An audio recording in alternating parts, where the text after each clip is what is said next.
the local community perspective and the local authorities. So I think after this last 5-7 years of discussions on adaptation, we are now in a stage which urgently needs some discussions on who does it and how we do it.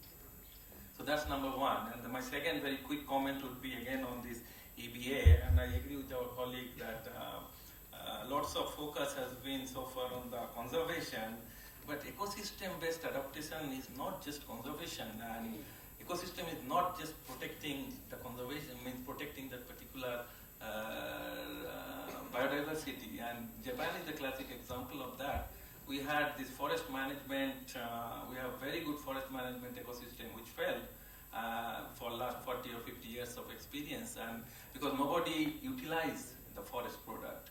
So the essential part would be possibly how effectively we can have sustainable management of the ecosystem, or how effectively we can have some new or proper innovative approaches of using ecosystem. And there, I think our example from the last speaker, Jim Peters on Vietnam, I think that was a very, very classic example. Thank you very much. Thank you. It's now 3 o'clock, and so we'll wrap up. The way we'll do that is we started off with Gernot asking 3 questions. Now I'm going to throw it back at Gernot, and he can tell us what are the answers to his 3 questions. Based on what he's heard today.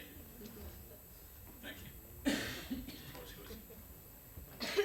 Thank you, Mr. Chair, for this, for being volunteered to such a difficult task. I must say that I appreciate all the contributions made, and I think they have certainly shared additional angles to these questions, and they were by no means meant to be the only ones or the best ones. Those were questions to keep the discussion going. A few points that I took away from listening to all of you, listening to my fellow panelists, is on the first one, on how we can assess or rank or compare vulnerabilities. One point was raised that we need to make some hard choices, especially when it comes to the allocation of climate change finance. So that question doesn't go away. But our methodologies are much more elaborate when we break it down at a regional, district, local level. So we have to find a way in order to not compare the wrong things with each other. I was also very much impressed by the analysis made by a fellow panelist that vulnerability is a confluence between development choices that are more made at a planning level, where it is about how to allocate investments, how to structure budgets, and individual choices at the level of communities, which are not necessarily always choices. It's also pressures. People are being not voluntarily cajoled into settling into vulnerable areas, but they are under pressure to do so because there are no safer means. I took down on my handout, on my notes here, that climate change adaptation is also a justice issue that asks us to emphasize participation, think through dimensions of fairness in how adaptation benefits are distributed.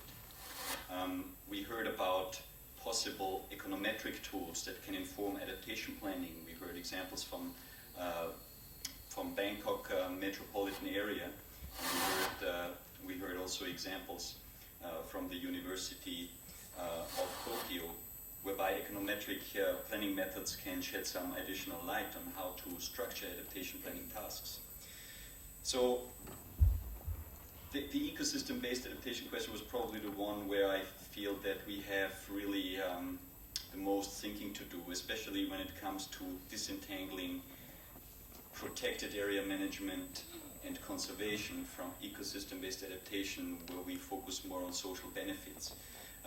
We can capitalize on the current thrust that is put behind ecosystem-based adaptation, but we need to make sure to understand who benefits, and we need to make sure that there is a fair benefit sharing also. So I mean, those are, I completely acknowledge those are not answers to these questions. It's more a reflection of the takeaway points that I noted down from all your contributions. And I hope that we will be able to continue some discussions also outside of this panel out there in the foyer. Thank you. That's right. I think